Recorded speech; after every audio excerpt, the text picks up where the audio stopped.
Hello everyone, my name is Orlando and this is Tabletop Testing. In this series, we're going to take unreleased decks, show you how they function, and hopefully inform you what you can expect when the deck comes out. And for today's deck, we're going to be looking at Sukuna Aggro. 誇れ。お前は強い。 Now when this deck came out in Japan, it immediately caused a metagame shift, with the 2-drop Yuji being able to dig for fingers and the 4-drop Sukuna being able to draw 2, discard 1. These two cards were pair banned, meaning you can only run one or the other. But that didn't stop the deck from dominating. You've got cards like Nobara and Maki that lets you draw cards and set up your sideline, and the 5-drop Sukuna that is basically another finger searcher. Seeing that the pair ban did nothing, eventually it was lifted. Realizing that the 4-cost Sukuna was the problem, he was restricted to 2 instead. However, this restriction doesn't apply to North America. This means if you can get your hands on 2 structure decks and a handful of bulk, you should start dominating your locals. So here's the list, and then we can do the card by card. For our raid lines, we are only playing Yuji Itadori. That being said, we are playing 4 zeros, 4 2, 4 3s, 4 colors, and 4 of each raid. The 2-drop is your finger searcher. He rips the top 5 of your deck, adds a finger, and bottom decks the rest, including another card from your hand. Both the 3-drops are 2 gens, but the color trigger has removal tacked onto it. If you have 1 or 2 fingers in your sideline, you can return a 3500 back to your opponent's hand. But if you have 3 or 4, you get to kill it instead. The 4-drop Yuji is just removal on a raid, while the 4-drop Sukuna gains bonus effects with the amount of fingers in your sideline. Sukuna, during your turn, gains 1000 BP if you have a finger in your sideline, but if you have 2, it also gains impact 1. For the other 2 gens, we are playing 3 copies of Kiyotaka Ichiji. Then for our draw cards, we're playing 4 copies of Nobara, 4 Makis, and 4 Sukuna's Finger. Maki's Zenin, during your opponent's turn, if you have 1 or more Cursed Tool Affinity cards or 4 or more event cards in your sideline, this character gains 1500 BP, but most importantly, when you play her, you get to look at the top 2 cards of your deck, add 1 of those cards to your hand, and place the remaining card into your sideline. Then for our sites, we are playing 3 of them. 3 Malevolent Shrines. This card comes into your field active and gives Sukunas you control bonus effects based on the amount of fingers in your graveyard. If you have 2, it gains damage 2, 3, it gains snipe, and 4, it gains impact +1. Then last but not least, we are playing 4 domain expansions and 4 Divergent Fists. So that's the deck, let's check out the games. For our first match, we are playing against Blue Bombers. Now I'd narrate these matches, but I'm not that good yet, so I hope you guys enjoy the BGM.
Now that we've seen how this deck goes first, let's see how this deck performs going second.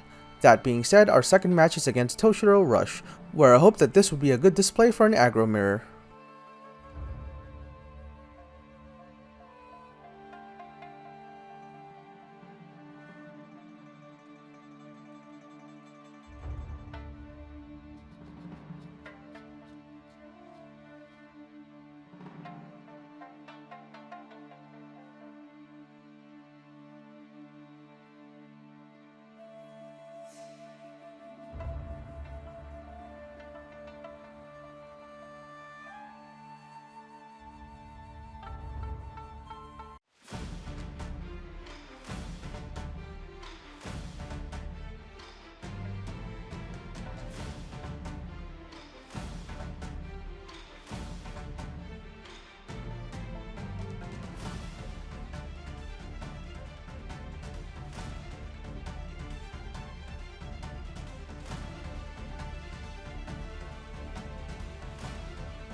And for our third match, we're going against Rush Renji.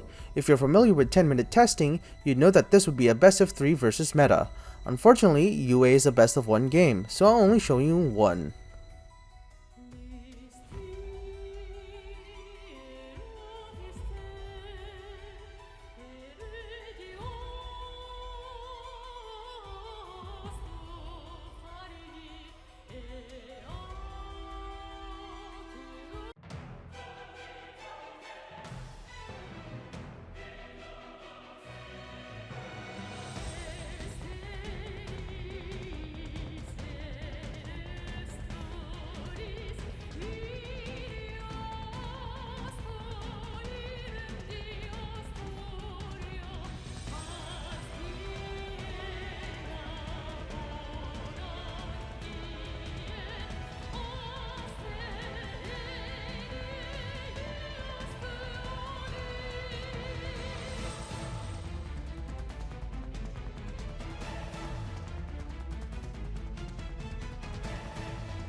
Well, here's the deck, and really? I got the triple impact setup just to lose to a Bonkai at the end? I mean, you can't really do anything about that. But I digress, so let's do the pros and cons. First, the pros. Firstly, the deck is really cheap. This deck can function with only 2 structure decks. Sure, you lose a lot of power, but it's competent enough to win some games. Secondly, the deck feels really good, and I can't explain how. Every action you perform with this deck, whether it's good or bad, feels really good. I think it's the Yu-Gi-Oh brain rot talking to me when I start digging through my deck.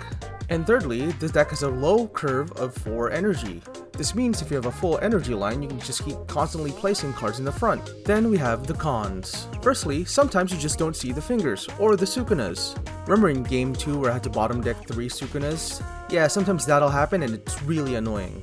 Secondly, sequencing is really important. Well, I guess that's not really a con, that's more of a skill issue. And thirdly, this is the only deck that you're probably going to be playing against for a month, and that's going to suck. You know, it's probably fine. Anyways, please leave a like if you liked the video, leave a comment to let me know what I can do better, and make sure to subscribe if you want to see more Union Arena content like this. Thank you.